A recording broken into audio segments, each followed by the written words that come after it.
Hello, good morning बच्चों।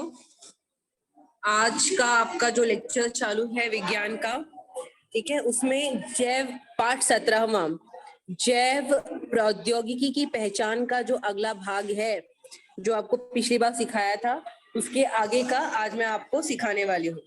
ठीक है, तो जो आज का टॉपिक है, ठीक है, उसके आगे ये है विभाजीय ऊतक के बारे में, ऊतकों के बारे में है। ठीक है, आपने इस पार्ट में आपने शुरू से काफी कुछ ऊतकों के बारे में सीख रखा है।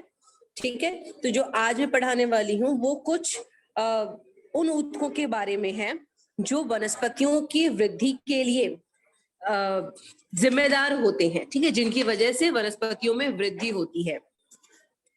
जड़ों में कौन से ऊतक होते हैं, उनकी तनों में कौन से ऊतक होते हैं, किन ऊतकों के कारण जड़ों को मोटाई प्राप्त होती है या फिर उनकी लंबाई बढ़ती है, उन ऊतकों के बारे में मैं आपको बताने वाली हूँ।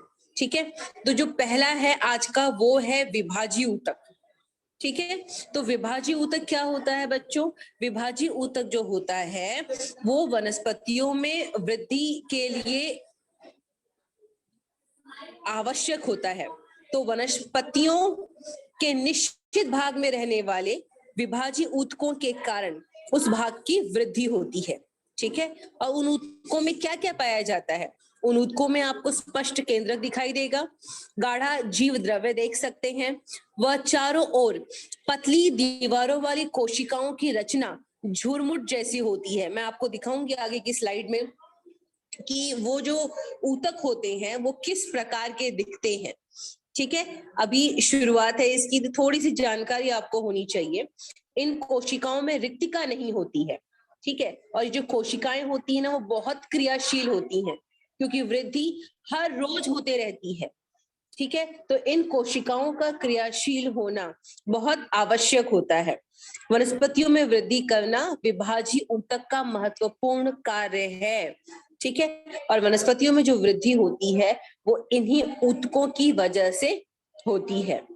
ठीक है, तो ये जो आपको आकृति में दिखाई दे रहा है वो क्या है? वो एक वनस्पति का छोटा सा हिस्सा है। ठीक है, और उसमें जो ये 3 प्रकार के ऊतक हैं जो वनस्पतियों के लिए वृद्धि के लिए जिम्मेदार होते हैं वो दिखाए गए हैं। तो सबसे पहला जो आपको दिखाई दे रहा होगा, आप जो सबसे पहले अपनी स्क्रीन पे देख सकते हैं बच्चों, ठीक है, कि ये जो ऊतक है इसको हम कहते हैं प्ररोह विभाजीय ऊतक। ठीक है, क्या कहते हैं इनको? इनको कहते हैं प्ररोह विभाजीय ऊतक। ये ऊतक कहाँ पाए जाते हैं? जड़ व तनों की शिराओं में पाए जाते हैं। जो उनका एंड पॉइंट होता है जड़ का या फिर तने का, वहां पाए जाते हैं। और इसका क्या काम होता है? इसका काम होता है जड़ व तनों का घेर व मोटाई बढ़ाना। ठीक है, जैसे अगर आपने कभी जड़ देखी होगी या वनस्पति का कुछ हिस्सा देखा होगा, तो कुछ कुछ भाग में काफी पतले होते हैं, जो जहां का उनका स्टार्टिंग पॉइंट होता है वहां पे वो काफी पतला होता है, और उसके आगे का जो भाग होता है वो थोड़ा सा मोटा होता है। तो जो उनके तनों की और की मोटाई जो होती है वो इन ऊतकों की वजह से ही बढ़ती है। ठीक है, उसके बाद है आंतरीय विभाजीय ऊतक। ठीक है, उसके बाद है आंतरीय विभाजीय ऊतक। तो ये कहाँ पाए जाते हैं? पत्तियों के डंठल में पाए जाते हैं और टहनियों की तलहट में पाए जाते हैं। और ये क्या काम करते हैं? ये पत्तियों व फूलों की निर्मित करना, जैसे नई नई पत्तियां आ रही हैं टहनियों पे या फिर जो फूल आ रहे हैं, तो उनका निर्माण इस तरह के ऊतकों की वजह से होता है। उसके बाद जो तीसरा है, ये जो आप देख सकते हो, ये जो दूसरा है वो आंतरिक विभाजीय ऊतक है। ये जो पहला वाला है वो है प्ररोह विभाजीय ऊतक, और जो तीसरा है वो है पार्श्व विभाजीय ऊतक। तो पार्श्व विभाजीय ऊतक जड़ व तनों के पार्श्व भाग में होता है। आंतरिक विभाजीय ऊतक वनस्पतियों के डंठल व टहनियों की तलहट में पाए जाते हैं। ठीक है, तो इनका काम और इनकी रचना जो है वो अलग अलग होती है। ठीक है, तो ये ऊतक वनस्पतियों में पाए जाते हैं और एक तरीके से वनस्पतियों की वृद्धि के लिए जिम्मेदार होते हैं। उसके बाद आप पढ़ने वाले हैं स्थायी ऊतक के बारे में बच्चों। ठीक है, ये जो आपको स्लाइड में दिखाई दे रहा है ये है स्थायी ऊतक के बारे में। तो स्थायी ऊतक क्या होता है? विभाजीय ऊतक की कोशिका विभाजन से तैयार हुई नई कोशिका जो होती है वो पूर्ण वृद्धि के बाद निश्चित स्थान पर कोई विशिष्ट कार्य करने लग जाती है, उस समय उसकी विभाजन क्षमता समाप्त हो जाती है। इस प्रकार स्थायी आकार, आकृति व कार्य निर्धारित करने की प्रक्रिया को विभेदन कहते हैं। वह विभेदित कोशिका द्वारा स्थायी ऊतक बनता है। स्थायी ऊतक दो प्रकार के होते हैं, सरल स्थायी ऊतक व जटिल स्थायी ऊतक। तो ये विभाजीय ऊतक है क्या? ये जो विभाजीय ऊतक है वो बेसिकली जो आपकी नई नई कोशिकाएं बन रही हैं, जब उनकी पूर्ण वृद्धि हो जाती है, मतलब उसमें और कोई वृद्धि होने का चांस नहीं है, ठीक है, तो उसका कार्य भी फिक्स हो जाता है, उसका आकार भी निश्चित हो जाता है और उसकी जो आकृति होती है वो भी निश्चित हो जाती है। तो उसके बाद जो होता है उसमें किसी भी प्रकार का बदलाव नहीं आता है। तो जो ऐसे ऊतक हैं उनको हम स्थायी ऊतक कहते हैं। अब स्थायी ऊतक भी दो प्रकार के होते हैं, वो ध्यान में रखना। पहला है सरल स्थायी ऊतक और जो दूसरा है वो है जटिल स्थायी ऊतक। ठीक है, अभी सरल स्थायी ऊतक क्या? तो सरल मतलब उनकी जो रचना होती है वो बहुत ही सीधी सादी होती है, बहुत ही सिंपल होगी। मतलब उसमें जितनी भी कोशिकाएं हैं, ये अगर आप ये देख सकते हैं स्क्रीन पे, तो ये है सरल स्थायी ऊतक। तो सरल स्थायी ऊतक क्या होता है? जिनकी जो कोशिकाएं होती हैं वो सब एक ही प्रकार की होती हैं, ठीक है, सब एक ही प्रकार की कोशिका रहेगी उसमें, तो उसको हम कहते हैं सरल स्थायी ऊतक। ठीक है, अब उसके बाद जो आपको पढ़ना है वो है सरल स्थायी ऊतक के प्रकार। ठीक है, तो ये आपके स्क्रीन पे जो दिखाई दे रहा है वो है सरल स्थायी ऊतक के प्रकार बच्चों। ठीक है, तो जो पहला है, ठीक है, जिसको हम कहते हैं मूल ऊतक, आप देख सकते हैं जिसको मैंने लाल निशान से किया हुआ है। आकृति कैसी दिखती है? दिख रही है आपको? तो जैसे छोटे छोटे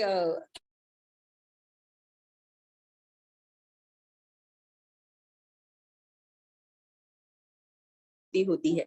ठीक है, तो उत्तम जो है वो है मूल ऊतक।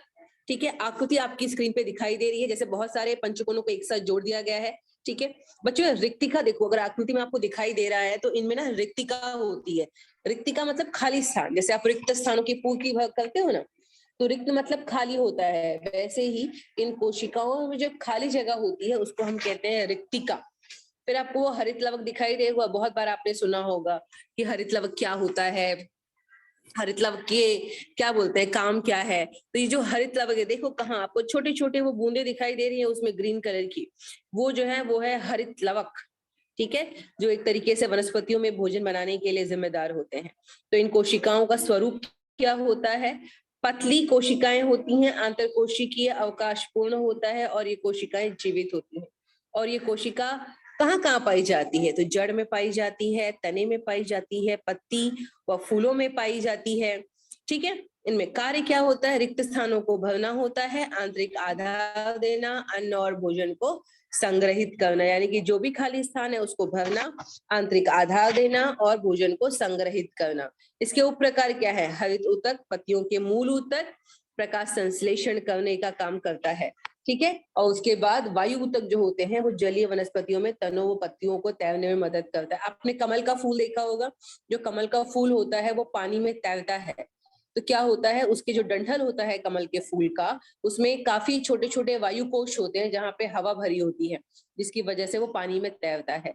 तो वो जो छोटे छोटे कोशिकाएं जिनमें हवा भरी होती हैं वो एक प्रकार के सरल स्थायी ऊतक हैं।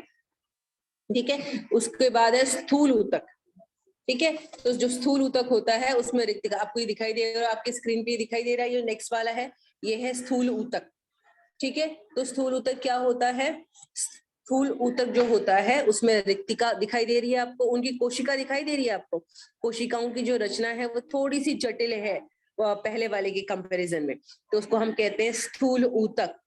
लंबी कोशिका, सेल्यूलोज व पैक्टिन के कारण कोने से कोशिका भित्ति का मोटा होना, इसमें क्या होता है? सेल्यूलोज होता है और पैक्टिन होता है। ये जो आपको यहाँ पे लाल लाल रंग दिखाई दे रहा है थोड़ा सा, ये जो देखो आप देख सकते हो थोड़ा थोड़ा रेडिश दिख रहा है यहाँ पे, ये जो यहाँ जमा हुआ है लाल लाल बूंदे, जो पहले वाले में नहीं है। ठीक है, तो वो क्या है? वो है सेल्यूलोज और पैक्टिन। ठीक है। और जिसकी वजह से जो कोशिका भित्ति है वो थोड़ी सी मोटी हो गई है। पहले के देखो, पहली कोशिकाओं में जो पतली पतली दीवारें दिख रही है ना आपको हरे कलर की, इसमें थोड़ी सी मोटी हो गई हैं, और थोड़ी सी मोटी भी हो गई हैं और थोड़ी सी सख्त भी हो जाती है, इसीलिए इनको स्थूल ऊतक कहा जाता है। तो वो जो कोशिकाओं के मोटा होने का रीजन है वो है सेलुलोज और पेक्टिन। ठीक है। पत्तियों का डंठल, तना और शाखाओं की तलहट में पाई जाती। कहाँ पाई जाती हैं? जो पत्तियों का डंठल का तना होता है, देखा आपने, जो पत्ती से का जो जिसमें चिपकी रहती है थोड़ी सी, तो डंठल और शाखाओं की तलहट में पाए जाते हैं। अवयवों को लचीलापन व आधार देना। ठीक है। जो भी है, पत्ती है या फिर फूल है, उसको आधार देने के काम में आती है ये। उसके बाद है अगला जो है वो है दृढ़ ऊतक। ठीक है। उसको कहते हैं दृढ़ ऊतक। दृढ़ ऊतक के फोटोज आप देख सकते हो स्क्रीन पे, यहाँ पे कुछ कुछ ऐसी दिखाई देती है। ठीक है। लिग्निन युक्त मोटी कोशिका भित्ति होती है इसमें। ठीक है। और खोखलापन होता है। ये जो कोशिकाएं होती हैं उनमें बहुत जगह खाली होती है, इसको बोलते हैं खोखलापन। खाली जगह जो होती है वो ज्यादा होती है। और इसकी कोशिकाओं की दीवारों पर क्या होती है? इनकी कोशिकाओं की दीवारों पर होती है लिग्निन युक्त मोटी भित्तिका। ठीक है। भित्ति मतलब दीवार। तो जो इनकी कोशिकाओं की भित्ति है वो मोटी हो जाती है लिग्निन की वजह से। तो दोनों किनारों पर संकरी तंतुमय व मृत कोशिका भित्ति में लिग्निन पदार्थ का पाया जाता है। तना, पत्तियों की शिराएं, बीज का कठोर कवच, नारियल का बाह्य आवरण। आपने नारियल देखा होगा ना, और नारियल के ऊपर जो हम इसे निकालते हैं जो रेशेदार पदार्थ होता है, वो एक तरीके से दृढ़ ऊतक का उदाहरण है। ठीक है। तो वनस्पतियों के शरीर को शक्ति देने के लिए और मजबूती देने के लिए, नारियल का आपने देखा है कितना जो कवच होता है ऊपर का, वो कितना कड़क होता है ना, बहुत दम लगा के तोड़ना पड़ता है। ठीक है। तोड़ने के लिए लोहे जैसे पदार्थ का, तो सोचो उसकी कोशिकाएं कितनी मजबूत होती होंगी। इसको तोड़ने के लिए आपको कुछ पत्थर या लोहे जैसे पदार्थ का उपयोग करना पड़ता है।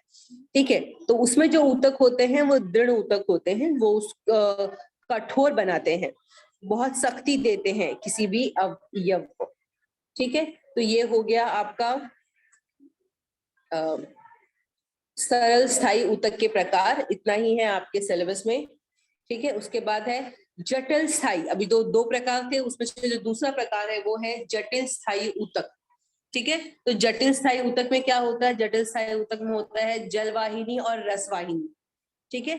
जलवाहिनी, जैसा कि पिछले लेक्चर में मैंने आपको बताया था कि जलवाहिनी का मतलब होता है वो पतली पतली शिराएं जो पानी को वनस्पतियों की जड़ों से उसके पूरे शरीर में लेकर के जाती हैं, हर भाग तक पहुंचाती हैं। वो काम कौन करता है? जलवाहिनी। जैसे हमारे घरों तक पानी आता है ना पाइप से, ठीक है, कहीं तो एक बहुत बड़ा टंकी और बांध है और वहां से पानी हमारे घर तक पहुंचाया जाता है।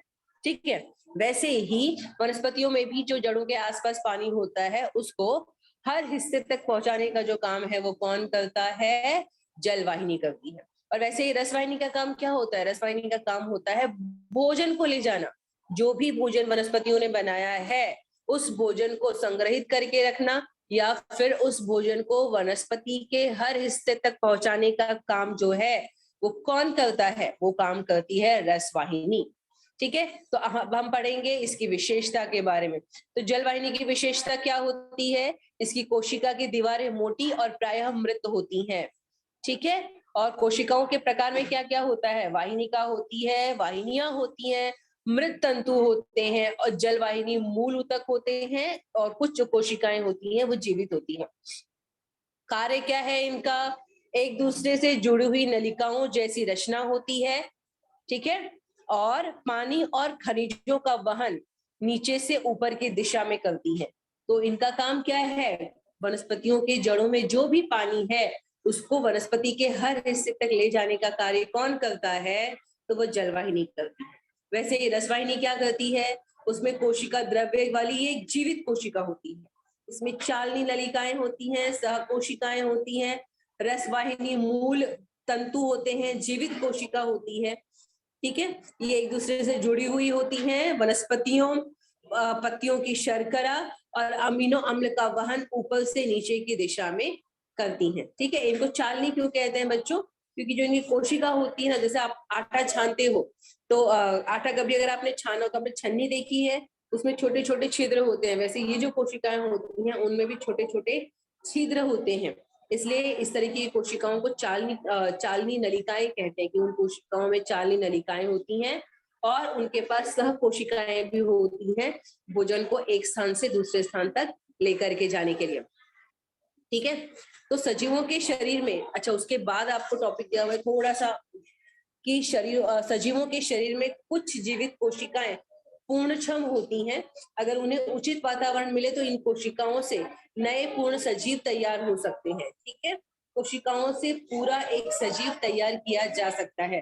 कोशिका के इस गुणधर्म और उसमें जनुक निर्धारित जैव रासायनिक प्रक्रिया का उपयोग कर अनेक उत्तम दर्जे की व अधिक उत्पादन करने वाली फसलों की विविध प्रजातियां, इसी प्रकार जानवरों की नई प्रजाति, विविध टीके का निर्माण किया जा सकता है। यह मनुष्य के संज्ञान में आया, इसे ही जैव प्रौद्योगिकी का उदय हुआ है। ठीक है बच्चों, तो एक छोटा सा उदाहरण, अभी जो आप नया टॉपिक पढ़ने वाले हैं वो है जैव प्रौद्योगिकी। ठीक है, बायोटेक्नोलॉजी बच्चों। तो अभी अगर समझो एक छोटा सा सिंपल उदाहरण दूं आपको, तो जो आपको भी टीका लग रहा है ना कोरोना वायरस का, ठीक है, लग रहा है ना, आप लोगों को भी, बच्चों को भी लगाया जा रहा है, वो बायोटेक्नोलॉजी का ही कमाल है। ठीक है, जैसे जितने भी टीके लगाए गए हैं आपको, इसके पहले टीवी का, या फिर जो छोटे बच्चे होते हैं ना उनको टीके लगाए जाते हैं, 3 महीने का टीका है, 6 महीने का टीका है, 1 साल का टीका है। तो ये जितने भी प्रकार के आपने टीके देखे हैं, ये सब विज्ञान का कमाल है। ठीक है, और इसको हम कहते हैं जैव प्रौद्योगिकी, बायोटेक्नोलॉजी, यानी कि जो सजीव है उसमें एक टेक्नोलॉजी का उपयोग किया जाता है। नई नई चीजें, हमारे वैज्ञानिक बहुत ही तेज होते हैं, नई नई चीजों की खोज करते रहते हैं हमेशा, कि जो भी जीवित चीज है क्या विज्ञान उसके साथ कोई कमाल कर सकता है। तो ये जो जैव प्रौद्योगिकी है, ठीक है, वो विज्ञान का ही कमाल है बच्चों। ठीक है, इतना ही नहीं, देखो हर बहुत सारे आपने नई नई चीजें सुनी होंगी, जैसे हार्ट ट्रांसप्लांट करते हैं, अगर किसी का दिल नहीं चल रहा है तो नया दिल लगा दिया जाता है। या फिर हम कहेंगे कि जो फसलों का उत्पादन बढ़ गया है, कि पहले गेहूं और चावल की फसल अगर कम हो रही थी, तो अब नए तरीके के बीज आए हैं जिनका उपयोग करके फसलों के उत्पादन को बढ़ाया जा सकता है। ठीक है, ऐसे बहुत सारे रोग होते हैं जो जन्मजात बच्चों में होते हैं, लेकिन उनका भी क्या कहते हैं, उनका भी इलाज किया जा सकता है। लीवर खराब हो गया तो लीवर ट्रांसप्लांट कर सकते हैं। अगर किसी का ब्रेन डैमेज हो गया है तो बहुत हद तक उसको काम करने के लिए के लायक बना के रखा जा सकता है। देखो अभी स्किन चेंज करते हैं, अगर कोई व्यक्ति काला है तो उसके ऊपर भी कुछ किया जा सकता है। किसी के दांत खराब हो जाते हैं तो दांतों की भी देखा है, दांत नए दांत लगा देते हैं और देख के लगेगा ही नहीं कि उसके ऊपर नया दांत लगाया हुआ है। कहीं जल गए, किसी के शरीर का कोई हिस्सा जल गया है तो उसके ऊपर भी शल्य क्रिया की जा सकती है, उसका भी ऑपरेशन किया जा सकता है। किसी के देखा रहेगा आपने, अगर किसी की आंख खराब हो जाती है तो उसकी आंख को अगर सही इलाज नहीं हो रहा है और किसी ने नेत्रदान किया हुआ है तो वो दूसरे की आंख उसके आंख पर लगाई जा सकती है। अगर आपने न्यूज़पेपर में आप पढ़ते हो तो ऐसे बहुत सारे सेलिब्रिटीज हैं जिन्होंने अपने क्या बोलते हैं, अपना क्या कहते हैं, पूरा यही चेंज करवाया, फेस का पूरा स्ट्रक्चर ही चेंज करवा देते हैं। तो ये सब किसका कमाल है? ये सब बायोटेक्नोलॉजी का कमाल है। बहुत सारे टीके लगाए जाते हैं। पर्यावरण में भी आप देख सकते हो कि अगर ये बहुत जगह जो ये क्या कहते हैं उसको, कि अगर कुछ सड़ी गली चीजें हैं तो उन पर केमिकल छोड़ दिया जाता है और वो पूरी तरीके से गल जाती है और पूरा निकल के वहां से बाहर चली जाएंगी और कोई तकलीफ नहीं होगी, कोई धुआं नहीं होता है, किसी भी प्रकार का नुकसान नहीं होगा वातावरण को और वो गंदगी भी वहां से साफ की जा सकती है। तो ये सब जो है वो किसका कमाल है? वो जैव प्रौद्योगिकी का ही कमाल है। आपने और जो चीजें देखी होगी, देखा किसी व्यक्ति को हाथ नहीं होता है तो उसको ऐसे नकली हाथ लगा दिया जाता है, पर अगर आप देखोगे दूर से तो वो हाथ लगेगा ही नहीं कि नकली है। जिन लोगों को पैर नहीं है उनको पैर दिया, तो विज्ञान बहुत शक्तिशाली है, बहुत ताकत है जैव प्रौद्योगिकी में। तो ये सिर्फ एक टॉपिक नहीं है आपको पढ़ाना, ये है कि आपको बहुत सारी चीजें पता होनी चाहिए कि आपके आसपास क्या चल रही है। ठीक है, उसमें जो आपके सिलेबस में रखा गया है, ये जो मैंने आपको बताया ना, इसमें बहुत सारी चीजें आपके 10वीं की किताब में है। ठीक है, 10th की किताब अगर आप पढ़ोगे उसमें भी सेम टॉपिक है, बायोटेक्नोलॉजी, जैव प्रौद्योगिकी का। तो उसमें ये जो अंग प्रत्यारोपण है और अंग दान है और बहुत सारी चीजें जो मैंने आपको बताई वो सब आपके 10th के सिलेबस में है। ठीक है, अभी जो आप पढ़ रहे हो वो है ऊतक संवर्धन। ठीक है, तो बच्चों ऊतक संवर्धन क्या होता है बेसिकली, अभी आपने अगर देखा रहेगा, कभी आप मार्केट जाते हो तो पहले जो फल या फिर सब्जियां आती थी, ठीक है, वो कुछ ही रंगों की होती थी। अभी आपने देखा होगा मार्केट में कभी जाओ तो आपको शिमला मिर्च भी 3-4 कलर में मिल जाएगी। पीले कलर की शिमला मिर्च है, लाल कलर की शिमला मिर्च है, हरे कलर की शिमला मिर्च है। आपको अगर आपने पत्ता गोभी देखी है तो वो भी आपको 2-3 कलर के मार्केट में मिल जाएगी नॉर्मली। आपको ये जो और ऐसे बहुत सारी सब्जियां हैं और जो फल हैं, गुलाब के फूल देखे हैं, बहुत पहले जो गुलाब का फूल होता था वो सिर्फ एक ही रंग का होता था, लेकिन अगर आज आज आप मार्केट में जाओ तो आपको ऐसा कोई रंग नहीं मिलेगा जिसमें गुलाब का फूल नहीं मिलता है।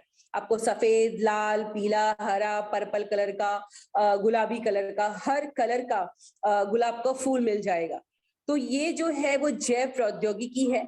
ठीक है, और क्या किया गया है कि उनके जो ऊतक होते हैं उनमें बदलाव लाया गया है एक तरीके से। ठीक है, इसी को हम कहते हैं ऊतक संवर्धन। ठीक है, तो बच्चों पहले जैव प्रौद्योगिकी क्या है कि जो भी सजीव है, ठीक है, चाहे वो इंसान है, चाहे वो एक फसल है, या फिर जो हमारे गाय भैंस होते हैं, ठीक है, इनमें जो कृत्रिम रूप से, ठीक है, आर्टिफिशियल कृत्रिम रूप से जनुकीय बदलाव किया जाता है, संकर निर्माण कर उनकी प्रक्रिया को सुधार किया जाता है, उसी को हम कहते हैं जैव प्रौद्योगिकी। ठीक है, और ये बहुत वाइल्ड फील्ड है और इसमें अभी तक रिसर्च चल रही है और वैज्ञानिकों का कहना है कि ये जो फील्ड है, ठीक है, इसमें बहुत स्कोप है आगे, और क्या क्या क्या कहते हैं, क्या क्या नए नए आविष्कार किए जा सकते हैं वो हमको पता नहीं है। बहुत सारी रिसर्च चालू है अभी तक। ठीक है, तो सजीवों के बाहर पोषक व निर्जंतुक माध्यम से उनकी कोशिका या ऊतक में वृद्धि करने के तंत्र को ऊतक संवर्धन कहते हैं। ठीक है, अगर आपने देखा रहेगा तो क्या कहते हैं कि ऐसी बहुत सारी फसलें हैं जिनको एक छोटी जगह पर उनके जड़ों से, उनके तनों से छोटी छोटी पत्तियां या फिर छोटी छोटी जड़ों में बदला जाता है, फिर उसको लगा दिया जाता है जमीन पर, ताकि वो बढ़ करके एक पौधे का रूप ले सके। ठीक है, तो ये जो है आपकी स्क्रीन पे जो दिखाई दे रहा है बच्चों, ये बहुत इंपॉर्टेंट है। ये अक्सर एग्जाम में पूछा जाता है, एग्जाम के हिसाब से भी इंपॉर्टेंट है और आपको जो सिखाना है, ठीक है, उसके हिसाब से भी ये इंपॉर्टेंट है बच्चों। ठीक है, तो जो आपको दिखाई दे रहा है, अगर आप देखोगे ये एरो जहां से स्टार्ट हो रहा है, तो ये स्टार्ट होता है एरो यहाँ से, दिख रहा है, मैं आपको स्क्रीन में मार्क करती हूँ, ये है। ठीक है, स्रोत वनस्पति का कंद। ठीक है, क्या किया है कि कोई एक वनस्पति थी, उसका जो जड़ का हिस्सा था छोटा सा, ठीक है, वो ले लिया है, छोटा सा जड़ का हिस्सा ले लिया है और उसका प्राथमिक संस्कार किया गया है। अगर ये आपको बोतल दिखाई दे रहा है तो इस बोतल में केमिकल है, ठीक है, और उसमें उसका प्राथमिक संस्कार किया जाता है। प्राथमिक संस्कार मतलब जो भी केमिकल है उसमें डाल दिया जाता है ताकि वो जो जड़ें हैं उनमें थोड़ी सी ज्यादा वृद्धि हो सके। उसके बाद उसमें प्रजनन और विभाजन होता है। अगर आप ये दूसरा वाला बोतल देखो, ठीक है, तो दूसरी बोतल के बाहर लिखा हुआ होता है कि इसका प्रजनन होगा या विभाजन होगा या फिर बहुविधन होगा। जो भी बदलाव उनमें आते हैं उसको ये नाम दिया गया है। तो देखो पहले कुछ नहीं था, पहले जड़ जैसा दिखाई दे रहा था, फिर जब उसको केमिकल के अंदर डाला तो थोड़ी सी उसमें वृद्धि हुई और उसके बाद प्रजनन और विभाजन। आप देख सकते हो कि यहाँ आपको बहुत सारी पत्तियां दिखाई देंगी, जो दूसरा वाला एरो रेड मार्क आपको दिखाई दे रहा है स्क्रीन पर यहाँ पे। ठीक है, थोड़े दिनों के बाद क्या होता है कि जो छोटी छोटी पत्तियां होती हैं या जो भी उसके अंदर भाग है, ठीक है, उसमें तना आ जाता है और मूलारंभ यानी कि पत्तियों की संख्या बढ़ जाती है और जो जड़ें होती हैं वो जड़ें भी धीरे धीरे बढ़ने लग जाती हैं। ठीक है, उसके बाद ये रहा आपके पास दूसरा कि जो भी उसमें बहुत सारी जड़ें आई हैं और पत्तियां आई हैं, उनको निकाल करके अगर आप देख सकते हो कि ये थोड़े से मिट्टी में उनको बड़ा किया जा रहा है, बहुत छोटी सी जगह पे। ठीक है, उसके बाद उसका द्वितीय आठिक्यकरण किया जाता है, यानी कि थोड़ा सा और बड़ी हो जाए और उनकी जो जड़ें होती हैं या फिर जो उनके तने होते हैं, उनकी पत्तियां होती हैं, थोड़ा सा उनको और बड़ा कर दिया जाए। और उसके बाद क्या किया जाता है कि जब ऐसा लगने लग जाता है कि उसमें एक तरीके की पूर्ण वृद्धि हो गई है, जितने अंग उस वनस्पति में होनी चाहिए उतने अंग आ गए हैं, तो उसके बाद क्या किया जाता है, उसके बाद उसको वनस्पतियों में लगा दिया जाता है। यानी कि हमने लगाया जमीन में ही, लेकिन ये बाकी की प्रक्रिया थी वो हम लैब में भी कर सकते हैं, प्रयोगशाला में भी कर सकते हैं। और ये किसका कमाल है? ये कमाल है जैव प्रौद्योगिकी का, ठीक है, जिसके बारे में आप पढ़ने वाले। तो ये डायग्राम भी इंपॉर्टेंट है, बहुत बार एग्जाम में पूछा गया है, ठीक है, जो इसके बारे में बताया गया है वो भी इंपॉर्टेंट है बच्चों। ओके, जैव प्रौद्योगिकी का कृषि कार्य अच्छा, इसके बाद जो आपको टॉपिक पढ़ना है वो है जैव प्रौद्योगिकी द्वारा कृषि कार्य व्यवस्थापन में हुआ परिवर्तन। ठीक है, यानी कि जो भी जैव प्रौद्योगिकी है उसकी वजह से कृषि कार्य में क्या व्यवस्थापन हुआ है ये आपको पढ़ना है। ठीक है, ये भी बहुत इंपॉर्टेंट है, ये भी बहुत इंपॉर्टेंट टॉपिक है बच्चों। ठीक है, आपको दिखाई देगा। ओके, तो जैव प्रौद्योगिकी द्वारा कृषि कार्य व्यवस्थापन में हुआ परिवर्तन, यानी कि जो बायोटेक्नोलॉजी है उसने वनस्पतियों में कौन कौन से बदलाव लाए हैं ये आपको बताया जा रहा है। ठीक है, तो फसलों के डीएनए में बदलाव लाकर जनुकीय सुधारित प्रजाति का निर्माण किया जाता है। बहुधा ऐसी प्रजातियां निसर्ग में नहीं पाई जाती हैं। इस प्रजाति में नए निराले उपयुक्त गुणधर्म संकरित किए जाते हैं। ठीक है, जैसा कि मैंने आपको पहले बताया कि अगर आप शिमला मिर्च भी देखोगे तो आज आपको मार्केट में 5-6 तरीके की शिमला मिर्च मिल जाएगी। ठीक है, और आप गुलाब के फूल देखोगे तो आपको हर रंग का लगभग गुलाब का फूल मिल जाएगा। तो बेसिकली क्या किया गया है, उसके डीएनए में बदलाव लाकर जनुकीय परिवर्तन किया गया है और पूरी की पूरी फसल ही तैयार कर दी जाती है। ठीक है, तो ये कमाल किसका है? ये कमाल है जैव प्रौद्योगिकी का। ठीक है, इतना ही नहीं, ये बदलाव करके फसल की का जो उत्पादन है वो भी बढ़ाया जा सकता है। जैसा कि पहले आप जानते हो कि गेहूं की फसल है या फिर चावल की फसल है, जनसंख्या कम थी तो हो जाता था, जमीन बढ़ नहीं रही है, अगर जमीन नहीं बढ़ रही है तो क्या बढ़ाया जा सकता है? तो अनाज का उत्पादन बढ़ाया जा सकता है बायोटेक्नोलॉजी की सहायता से। ठीक है, और वो उसके लिए भी हमको क्या चाहिए? उसके लिए भी हमको जैव प्रौद्योगिकी चाहिए।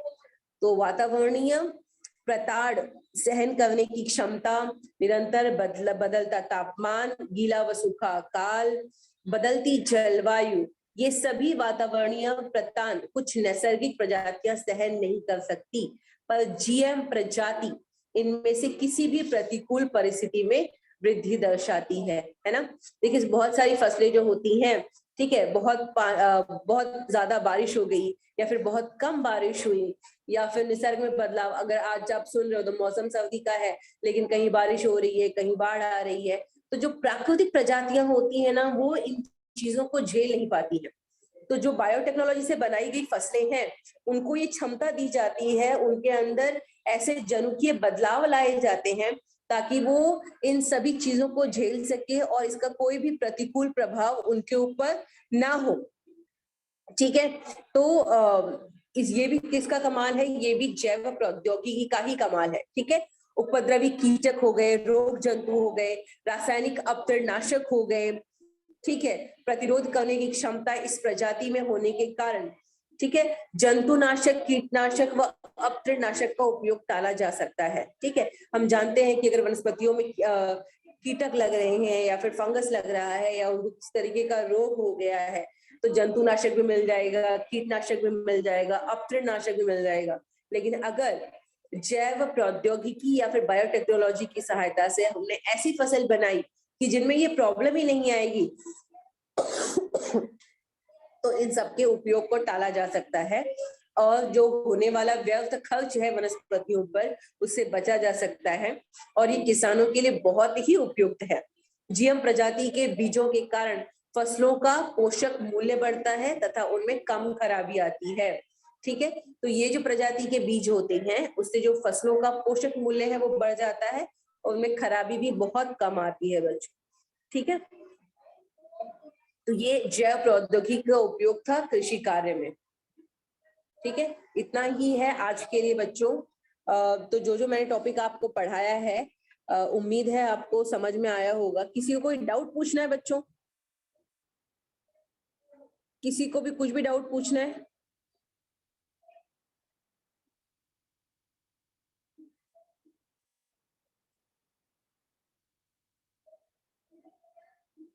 किसी बच्चे को कोई डाउट नहीं पूछना है? तो बच्चों, तो आज आपको पढ़ाया है विभाज्य ऊतक के बारे में, स्थायी ऊतक के बारे में पढ़ाया है आपको, सरल स्थायी ऊतक के प्रकार पढ़ाए हैं आपको, जटिल स्थायी ऊतक का प्रभाव पढ़ाया के प्रकार आपको पढ़ाया मैंने। उसके बाद आपको जैव प्रौद्योगिकी और ऊतक संवर्धन के बारे में थोड़ा बताया मैंने, और उसके बाद आपको बताया कि जैव प्रौद्योगिकी और कृषि कार्य के व्यवस्थापन में क्या परिवर्तन आया है बच्चों। ठीक है, तो ये टॉपिक आपको पढ़ाया है। इसी के साथ आज की क्लास समाप्त होती है। धन्यवाद बच्चों।